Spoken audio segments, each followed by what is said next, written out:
कठोपनिषद मंत्रार्थ एवं शंकर भाष्य सहित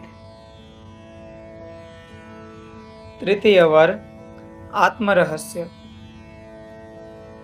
मरे हुए मनुष्य के विषय में जो यह संदेह है कि कोई तो कहते हैं रहता है और कोई कहते हैं नहीं रहता, आपसे शिक्षित हुआ मैं इसे जान सकूं।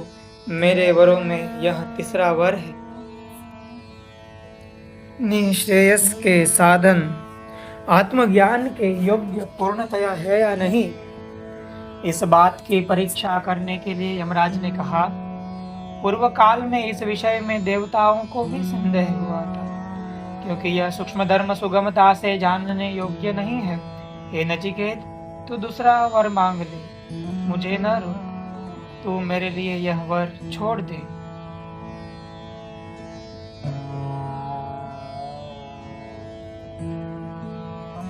इस आत्म तत्व के विषय में पहले पूर्व काल में देवताओं ने भी विचिकित्सा संशय किया था।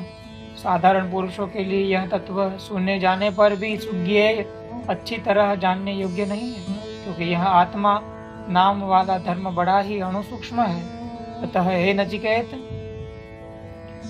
कोई दूसरा निश्चित फल देने वाला वर मांग ले। जैसे धनी ऋणी को दबाता है, उसी प्रकार तू मुझे न रोक। इस वर को तू मेरे लिए छोड़ दे। नचिकेता की स्थिरता। हे मृत्यु, इस विषय में निश्चय ही देवताओं को भी संदेह हुआ था, तथा इसे आप भी सुगमता से जानने योग्य नहीं बतलाते, तथा इस धर्म का वक्ता भी आपके समान अन्य कोई नहीं मिल सकता, और न इसके समान कोई दूसरा वर ही है। नचिकेता से इस प्रकार कहने पर मृत्यु उसे प्रलोभित करता हुआ फिर बोला। हे नचिकेता, तू 100 वर्ष की आयु वाले बेटे पोते, बहुत से पशु, हाथी, सुवर्ण और घोड़े मांग ले। विशाल भूमंडल भी मांग ले, तथा स्वयं भी जितने वर्ष इच्छा हो जीवित रहे।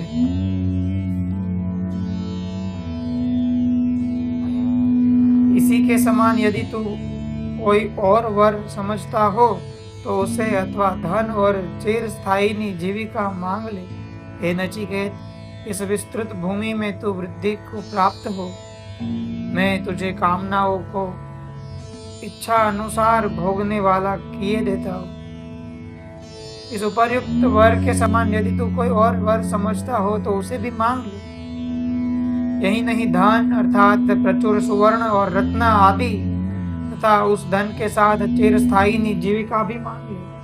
अधिक क्या हे नचिकेत, इस विस्तृत भूमि में तू राजा होकर वृद्धि को प्राप्त हो। और तो क्या, मैं तुझे देवी और मानुषी सभी कामनाओं का काम भोगी अर्थात इच्छा अनुसार भोगने वाला किए देता हूँ, क्योंकि मैं सत्य संकल्प देवता। मनुष्य लोक में जो जो भोग दुर्लभ है, सब भोगों को तू स्वच्छंदता पूर्वक भोग ले। यह रथ और बाजों के सहित ये रमणीय है। ऐसी स्त्रियां मनुष्यों को प्राप्त होने योग्य नहीं होती। मेरे द्वारा दी हुई इन कामिनियों से तू अपनी सेवा करा, परंतु हे नचिकेत, तू मरण संबंधी प्रश्न मत पूछ।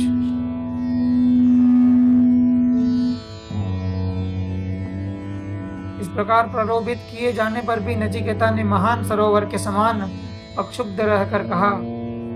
हे यमराज, ये भोग कल रहेंगे या नहीं, इस प्रकार के हैं और संपूर्ण इंद्रियों के तेज को जीर्ण कर देते हैं। यह सारा जीवन भी बहुत थोड़ा ही है।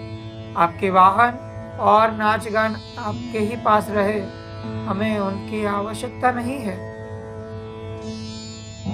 अर्थात यम ने जिन भोगों का उल्लेख किया है वो तो स्वभाव है, जिनका भाव अर्थात अस्तित्व कल रहेंगे या नहीं इस प्रकार का संदेह युक्त हो, उन्हें स्वभाव कहते हैं। बल्कि है अंतक। हे मृत्यु, ये अप्सरा आदि भोग तो मनुष्य का जो यह संपूर्ण इंद्रियों का तेज है उसे जीर्ण कर देते हैं, अतः धर्म, वीर्य, प्रज्ञा, तेज और यश आदि का क्षय करने वाले होने से ये अनर्थ के ही कारण होते हैं। और आप जो दीर्घ जीवन देना चाहते हैं उसके विषय में भी सुनिए। ब्रह्मा का जो संपूर्ण जीवन आयु है वह भी अल्प ही है, फिर हम जैसों के दीर्घ जीवन की तो बात ही क्या। अतः आपके रथादि वाहन और नाच गान आपके ही रहे। इसके सिवा मनुष्य को धन से तृप्त नहीं किया जा सकता। अब यदि आपको देख लिया है तो धन तो हम पा ही लेंगे। जब तक आप शासन करेंगे हम जीवित रहेंगे, किंतु हमारा प्रार्थनीय वर तो वही है। क्योंकि कभी जराग्रस्त न होने वाले अमरों के समीप पहुंचकर नीचे पृथ्वी पर रहने वाला कौन सा जराग्रस्त विवेकी मनुष्य होगा, जो केवल शारीरिक वर्ण के राग से प्राप्त होने वाले स्त्री संभोग आदि सुखों को स्थिर रूप में देखता हुआ भी अति दीर्घ जीवन में सुख मानेगा।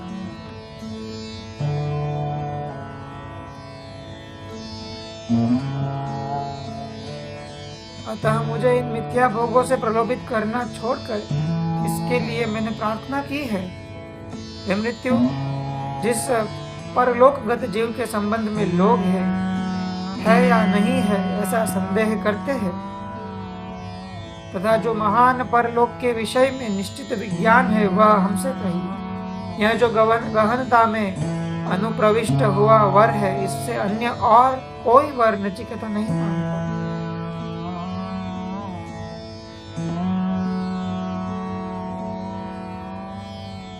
यहाँ पर प्रथम वल्ली का समापन होता है।